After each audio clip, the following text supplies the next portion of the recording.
So they study that for 44 years. And they never considered maybe zero. I mean, I had babies. I'd like zero cancer-causing asbestos in the baby powder. They never thought about zero. But they study it for 44 years because time flies when you're covering up something. And the FDA finally ruled on it in the year of 2024, about 10 months ago, after 52 years. They knew it for 52, I want to say effing, but I won't swear, 52 years. And Johnson & Johnson, by the way, still claims our baby powder doesn't cause cancer, which is the worst advertising slogan in the history of the world. So the problem was in the places where they're mining talc, the talc and asbestos are often together. That was the problem, correct? Yeah, but they were able to solve the problem now because there's still Johnson & Johnson baby powder. It's just not made with talc.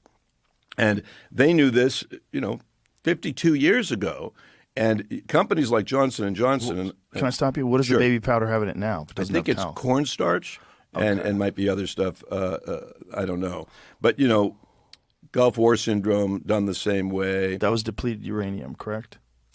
Gulf War syndrome? Yes. It could be a few things. There was also an ingredient in a vaccine given called squalene, which is in childhood vaccines today. It comes from shark's liver, which is what you ought to be wanting to inject into babies whenever you can.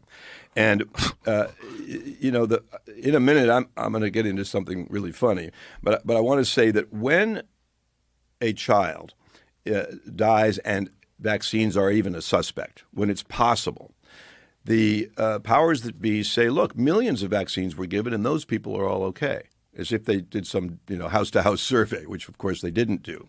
But that's not how we handle air crashes. We don't say, oh, millions of passengers are fine. Don't worry about those 400 who are dead in that plane crash. What do? We get the black boxes. We reassemble the plane. We reconstruct what happened. And, they're extensively studied. If we used for plane crashes, my point is the millions don't matter. The few matter. Meaning the ones who suffer. That's where you want to be doing your research, not the millions who didn't have any problem. And imagine that we took the same approach that Pharma takes when we have a jetliner crash. Pharma would say, let's say a flight from New York to London goes down in the Atlantic 20 minutes before reaching Heathrow Airport, right? Pharma would say the flight was 95% effective. Right? Or they would say, hey, at least you're better off. We got those passengers closer to London. In other words, they literally put death out of the equation and focus just on this, the numbers. And I don't care about the numbers. I care about the people who are harmed, the individuals who are harmed.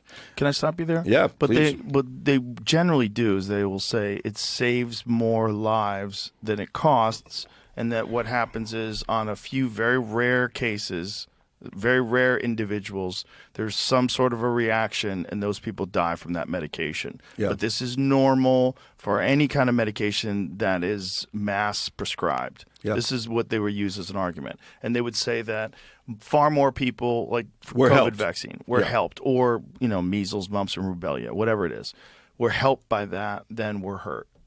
Yeah.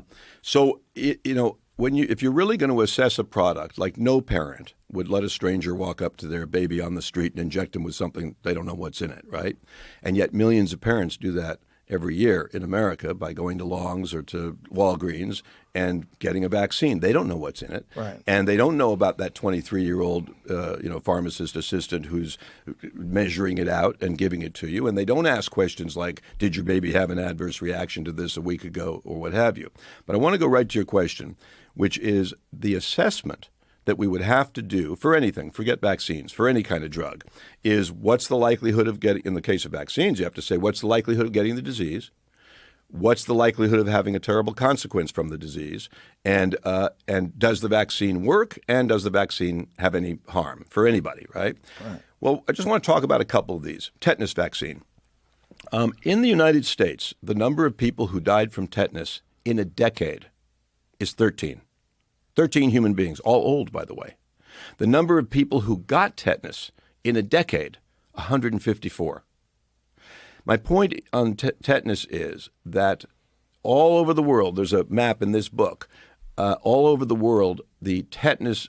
How do you get tetanus? First of all, it's not transmissible, as you may know. Everybody thinks you get it from a deep puncture wound with a rusty nail or what have you.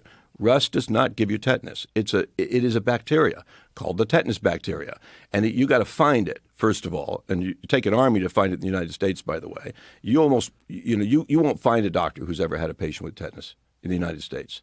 All over the world, it is fewer than 1 in a million people. In the United States, in all of Central America and South America, all 22 countries, you can't find it. Fewer than 1 in 100,000 people getting tetanus. I'm not talking about death.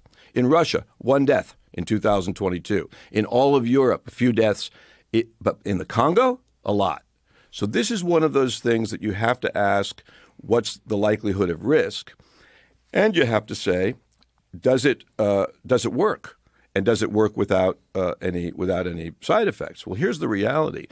If I get a serious injury, deep puncture wound, right, and I go to the hospital, they clean it, and I'm done right there. Cleaning it is the end of it. But let's say they failed to clean it well. They always offer you a tetanus vaccine anyway, right there, even if you had one a year ago. There's never a circumstance where they don't try to get you to take a tetanus vaccine. So tetanus is the beautiful vaccine you can take at the time of the injury. You don't have to take it prophylactically. 5 injections to little babies. Little babies. You don't have to do that. So each one of these vaccines, each one of these is a different product. And so polio, by the way, as I head down the polio rabbit hole for a second, I want to say it is another one of these sacred cows, right? Because everybody says, you don't want polio coming back. Right. But here's the reality of polio, right from the CDC website. 99% of people who get polio never have any symptoms. I know, that's crazy. The typical symptom, you had Humphreys on, so you know some of that. The typical symptom is having a cold for a week, having sniffles. Number of deaths in the world, planet Earth, 8 billion people. Number of deaths last year from polio, you want to guess? 30. 0. Number of polio cases of the real terrible outcome, which is paralysis, which is the only bad outcome, 500 on the planet Earth, half of whom recovered. You can recover from it on top of everything else. So you have 99% won't have any symptoms. Of the 1% of them will have poliomyelitis, which is the paralysis. And of the 500 I just told you about, 564 in 2022, 97% of them were vaccine-induced poliomyelitis, meaning they were the strain from the vaccine. Yeah, that's an inconvenient truth. That's an inconvenient truth right from the CDC website. Yeah, when you tell people that, they go, wait a minute, what are you saying? Yeah, the vaccine is giving people polio. And, Alex Jones, of all people, told us that on the podcast a long time ago, that they had to stop giving it to children in the Congo because they were getting polio from the vaccine. It's the only place they were getting polio. He pulled up an AP article, and we're watching this AP article where it shows this oral administration of polio to these little children. And it turns out a bunch of them got polio from it. And it's something like, of all the cases of polio, I believe it's 94% of cases are vaccine-induced polio. 97%. 97. Yeah. And by the way, even people hearing my voice right now and yours who can go to, the CDC website or who can look this up. In this book, by the way, I just find a random page here, but all the pages have, I don't know where's the camera, all have QR codes. Right? Mm-hmm. Everything I assert in this book takes you to the original source material. So you can decide whether, you don't have to trust me on anything. But on polio, people just won't let it in their head. Right? And the reality of it is that it is very unlikely for your kid to get polio. And let's look at mumps, by the way.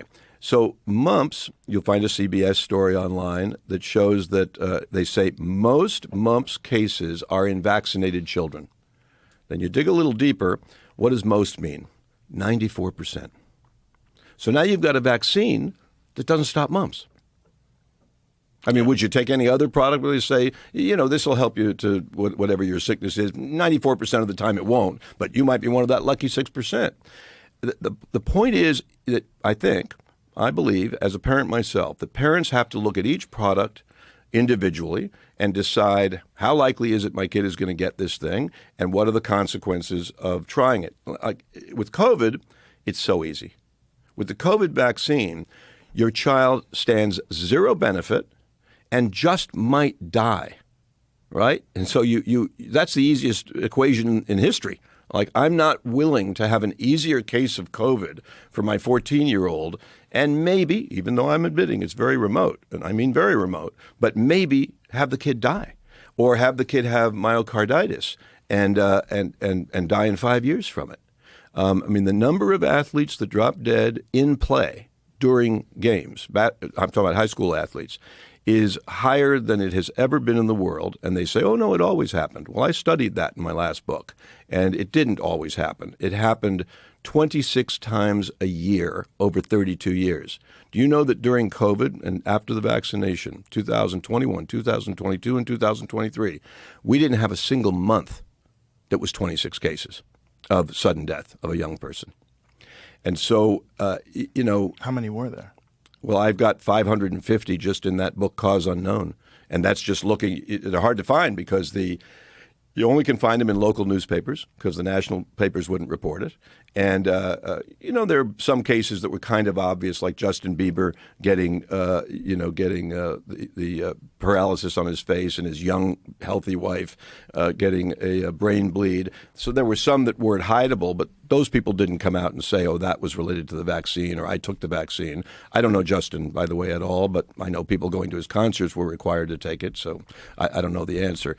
But what we do know is that the 500 real cases, all with citations, 550, that I put in the book Cause Unknown that Ed Dowd did, he did the statistical work on it. We have a citation for every single one of them, and it's only people under 45. And you know what people under 45 usually don't do? Drop dead. Right? Healthy, and particularly children and athletes. And so with the COVID vaccine, mRNA vaccine, when you've got the actual, original developer of the technology, Robert Malone, dead set opposed to it. When you've got Luc Montagnier, who won the Nobel Prize for discovering HIV, dead set opposed to it, spending the last few months of his life touring around unhealthy, saying, do not give this to your children. Then over here you've got these authoritative sources. And the authoritative sources tend to carry the day if people are, and I don't mean it to be too mean, but I want people to hear it, if they're lazy. Because if you're a parent, vaccine is not a single product. It's not a brand. It's a whole bunch of different things that each have different risk profiles and each have different benefits. Take polio. There's 6 different polio vaccines on the market. Are they all the same? Of course not. They have you got to choose, right? Or you go to the pediatrician and the pediatrician tries to give you your MMR vaccine, or the flu vaccine is a better example. Flu vaccines still had mercury in them until Bobby Kennedy, and they lied and said they took it out in 2001 of all childhood vaccines. On the same page it says, except for some flu vaccines. So there were 6 flu vaccines. And their defense was, oh, well, parents can choose if they want it with mercury or without mercury. This is like comedy.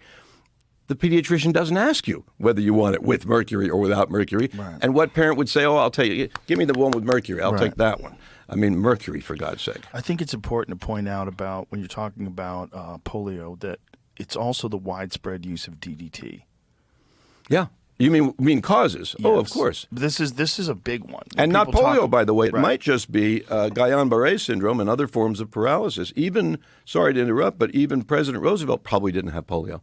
And yet he's the poster child for polio. Right. There was no polio test, and he got it in adulthood, which is not normal for polio. Right. He was paralyzed. That's true.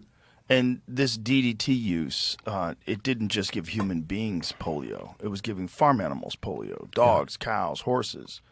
And they don't get it. They don't get polio. They don't get the polio that we get. So it's not that it crossed species. That's not what happened. It's most likely that people were getting DDT poisoned because they were spraying it everywhere back then. Yeah. And by the way, also starting in the 40s, using mercury everywhere. The very earliest autism cases were called Kanner's syndrome because of a doctor who discovered 8 patients who all had, he took care of a lot of kids, and he found this new syndrome that he was seeing about their behavior. They had lost their ability to speak. They had all kinds of problems. And in almost every case, the father was working with mercury, or mercury was being used in agriculture at that time. Mercury was like this, this wonder product because it's effing effective, that's for sure. It does shit. And so it was in a lot of things. So mercury is part of